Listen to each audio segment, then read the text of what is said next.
Declutter Your Mind: How to Stop Worrying, Relieve Anxiety, and Eliminate Negative Thinking by S.J. Scott and Barrie Davenport, Part 1. In this book, they talk all about how we can rid ourselves of the things that keep bringing us down, make us feel depressed and anxious, and live a much happier life. And they start with our thoughts and how they truly determine our outcomes. Very little is truly needed to make a happy life. It's all within yourself and your way of thinking.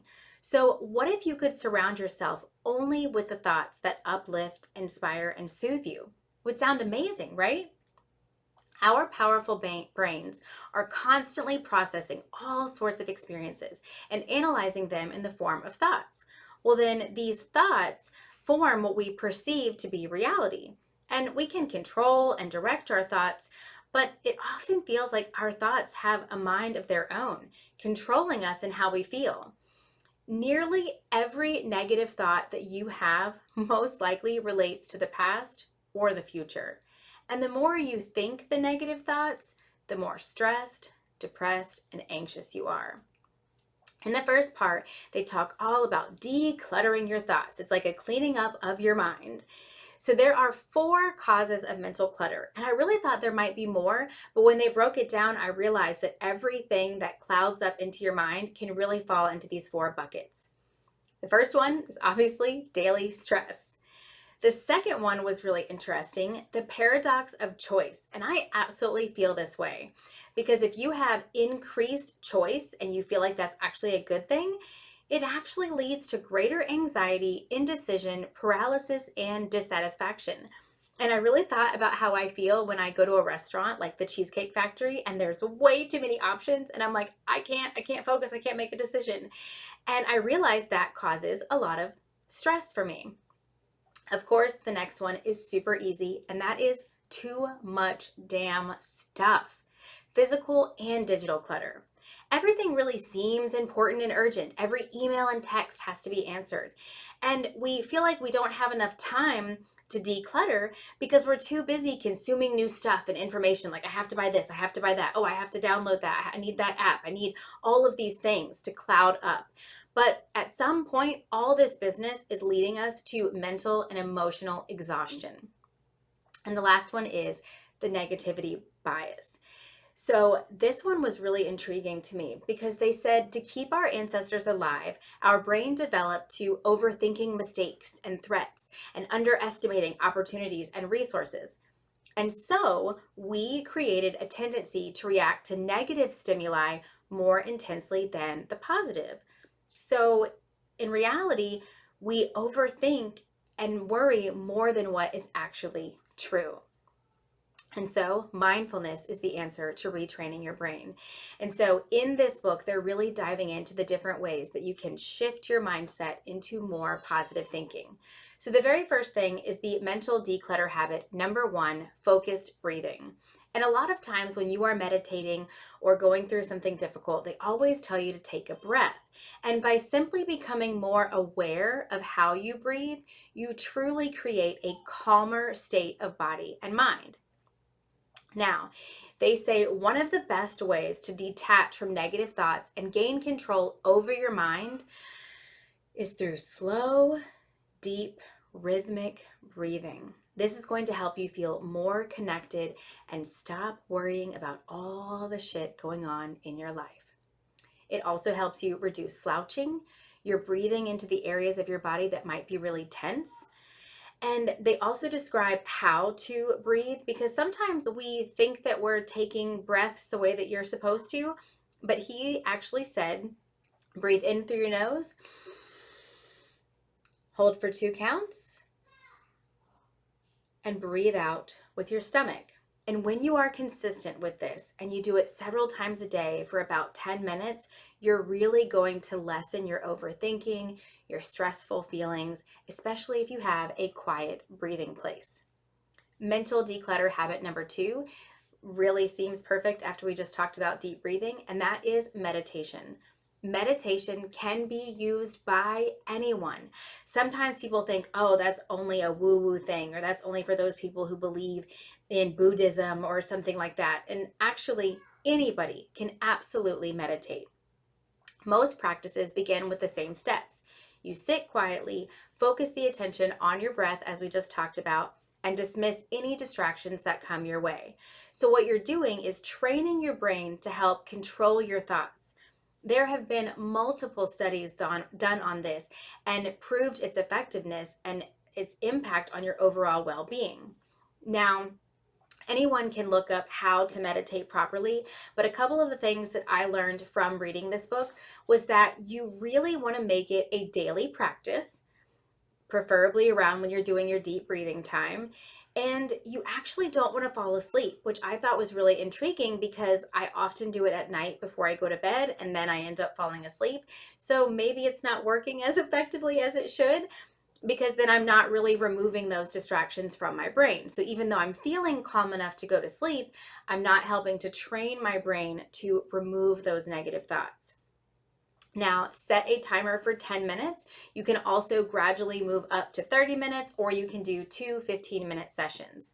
You're going to close your eyes and focus your attention on your breathing. At first, your brain is going to wander into so many different directions, and that's okay, because what you're doing is you're retraining your brain to get those thoughts, positive or negative, out of your mind. And you could also start to notice the sounds, the sensations, the emotions, all of the thoughts that start to come. Realize what they have to offer you and then let them go. And remember, it's not about being judgmental during this process, because you are learning something new. And you know what? You might judge yourself for thinking you're not getting it right, or you're wondering if you're making any progress at all. However, your job is always to simply observe and redirect your mind back to the present moment, to your breathing. Also, a fantastic idea is keep a journal. There's always different research done on how writing can have such an impact on your well-being. And keeping a journal to reflect upon your feelings, your experiences during meditation, as well as in your daily life, is going to help you see how much you have improved. Mental declutter habit number 3 is reframe all negative thoughts. Now, this one I'm like, whew, sometimes I attach pretty heavily to those negative thoughts, but when you become aware of your negative thoughts without judgment, you observe them instead of attaching to them, it really helps you change your reality. Recognize that your thoughts are not true. Think of, I am thinking this versus I am this. So maybe you're feeling stressed. You would say, I am thinking I'm stressed versus I am stressed. When you have negative thoughts, simply say stop out loud and push the thoughts away. Like if you say, oh, I'm stressed, stop. And you literally say that. And the authors mention that just doing that really does something in your brain to make you go, oh shit, I guess I got to stop. Now, they do mention know what trigger your negative thoughts and distract yourself however possible. And some people might say, including myself, like, wait a minute, if I'm just constantly distracting myself, that I'm never really fully recognizing what the negative thought is and I really need to think it. Exactly. We don't need to think it. And in a previous book that I read, it said that if you are worrying about something, but there's nothing you can do about it, let it go. And that was a huge realization for me, because I realized if I can't make a change right now, let it go. And that leads into mental declutter habit number 4, teach your old mind new tricks. Challenge your negative thoughts and replace it with a positive one. So when you have that negative thought, replace it with something better. So if you have a negative thought, you can replace it with a positive affirmation, because we most likely are exaggerating the truth. So you might say, oh my goodness, everyone feels this way about me, or everyone has this thought, or I know that I am not good at anything I try. But in actuality, that thought is absolutely 100% incorrect. Now, there will be hard times where it seems impossible to feel positive. However, as you continue this process, those are going to get fewer and far in between. Fewer and far in between, something like that. However, the thoughts and feelings about those challenging situations are often far worse than the situation itself. This is a key part to hear. You can't worry or guilt yourself into a solution. So practice acceptance and tell yourself, I accept this situation is happening. And then take the actions to improve and learn from it, as well as get support from those who love you. Overthinking is absolutely pointless. So direct that energy into taking positive mental action. It could be creative activities, doing more mental focus, and also relating to your values, goals, or priorities. Now, if those ideas don't work, give yourself 10 to 15 minutes to just get it all out and say, I've got to think these thoughts. I know they're terrible, but let me get through it. And then maybe even writing in a journal about it. Once that timer's up, you've got to let it go. Now, the exciting part is in part 2, decluttering your life obligations. They talked about something that I was really surprised about. And one of the ways that you can impact your life in a positive way is creating core values. Now, information overload can make it hard to differentiate between what's important and what actually is important. We become reactors to what life throws at us rather than evaluating what is actually best for us. So to combat that overwhelm, we have to think of what our core values are. Now, anyone can go online and Google core values or search for the internet for something related to what values one might have. And the book has a lot of great words that you can use, ones that I hadn't even thought of. But when you take that list, you're going to slim it down into about 10 core values and then slim that down even further. Because when you realize your core values, you will answer, who do you want to be and how do you want to live your life? So look through those values and write down every single one that feels important to you, personally and career-wise. Now, you're going to pick 5 to 6 from that list. And then here's where it gets really interesting. Under each value, you're going to write out how you're living out of alignment. And I thought they were going to say how I'm actually living in that reality. But that's going to help you become more aware if you are actually living out of the values that you say. So, for example, you might say that one of your core values is friendship. But if you are constantly alone or not making the time to spend with friends, is that truly one of your core values? If it's not, it's absolutely okay. But just make sure that your core values align to what you're actually doing in your life. Now, next to each out of alignment statement that you wrote, write out how you can correct it. So if you say, I'm not hanging out with friends, well then say, okay, I'm going to make a habit that once a week, I'm going to spend at least an hour out with a friend. Or maybe I'm going to ease into it by spending some time on FaceTime with a close friend or calling somebody that I haven't talked to in a while. Whatever it is, just make sure that you're coming up with an idea that you enjoy, because if you enjoy it, it's definitely related to your core values. Now, you're going to break down actionable steps that you can take to accomplish those solutions. And start with the biggest change first, because that's going to have the biggest impact in your life.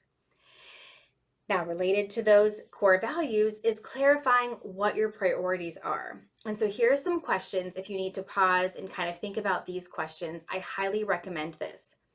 Answer these questions honestly. Number 1, how much time per day do you waste on activities unrelated to your core values? Number 2, how are you spending money unconsciously? Maybe spending things on things you shouldn't, or are you really spending it the way that you would like to spend it? Number 3, how are you interacting with the people you care about unconsciously? If you truly care about them, are you unconsciously not spending time with them, not calling them enough? Number 4, how do you make career decisions? During your workday? Or do you have a plan? Or are you just always in reaction mode? Number 5, what tasks, obligations, and relationships are you allowing in your life unconsciously? And lastly, how are you neglecting other important parts of your life that you never seem to have time for? Because the thing is, we have approximately 100 hours each week. And if we work a 40-hour-a-week job, that's 60 hours left for us, which is definitely a lot. And that's taking out sleeping as well. How many hours would you like to spend in these areas? Career, family, marriage or partnership, spiritual or personal growth or self-improvement, leisure, life management, health, and fitness. How much time do you want to spend in those different areas? And then you have to see how different is your current life priorities based on your ideal life priorities. What are some actions that you need to take to focus your efforts on what really matters to you? Add weekly time to your life priorities until you have them rearranged to more closely match what your ideal is. And this is going to be hard to adjust to at first if you're completely different from what you'd like to be, but that's a good thing because you're getting your life to where you would like it to be. And of course, they had to make sure that they added in creating goals. Now, I am definitely a planner. I really love living out my dreams, doing different things, but I actually don't write down my goals, which I'd like to change because of this book. And they talk about mindful goal setting. Now, there's a man that teaches that every moment in your life, every breath, every step you take should be consciously experienced as a moment of joyous arrival. You don't need to wait for change, for something better, to be content. Just open up your eyes and see all the beauty around you. So you can be content with what is right in front of you, but you really want to have that balance of mindfulness and self-creation. So that's why they talk about creating quarterly SMART goals. And if you're not familiar with SMART goals, they are just a way to create goals that are specific, measurable, attainable, relevant, and time-bound. When you create these goals, make sure that they are aligning to your passions. And they do say 3 to 4 goals is recommended. I definitely say if you're just starting out as being somebody that is creating new goals and you haven't really done that before, I might start with 1 or 2 so that you don't feel discouraged and you don't want to overwhelm yourself. That's why they also say creating 3-month goals is very helpful because then that keeps you motivated to take consistent action. Now, once a week, create an action plan of what you're going to work towards when it comes to those goals. But remember, it's not about overloading yourself because as I started to write some of these notes down, I thought, oh my goodness, like this is something you have to do on a daily basis. And then I realized, well, yeah, your life is happening on a daily basis. So if you want to be somebody, who's better than who you are today, then you're going to have to create these goals and do something to change it on a daily basis. So when you live a life following your passions, you're going to be energized, happy, and self-confident. And when you think about those people that are truly happy in life, they're most likely following their dreams of doing something they truly enjoy and are passionate about. So write down a vision of what you want in every area of your life. Focus on the positives already occurring in your life right now, and that's about practicing gratitude. Learn all about yourself, take personality tests, figure out who you are as a person. Figure out what your passions are, and if you need to research because maybe you've kind of been being a mom or you've been working at your job forever and you really don't know what you truly enjoy anymore, spend some time researching. This is your life and make the most of it. I also love the idea of finding a mentor, somebody that will support you on this journey, because it's all about finding what makes you truly happy and taking inspired action. And if that means creating a budget of deciding what you want to do or brainstorming new ideas to achieve a goal of maybe getting a new career, then do it. Because at the end of the day, you want to stay motivated and take consistent action no matter how small. So I hope that you have enjoyed part 1 of Declutter Your Mind.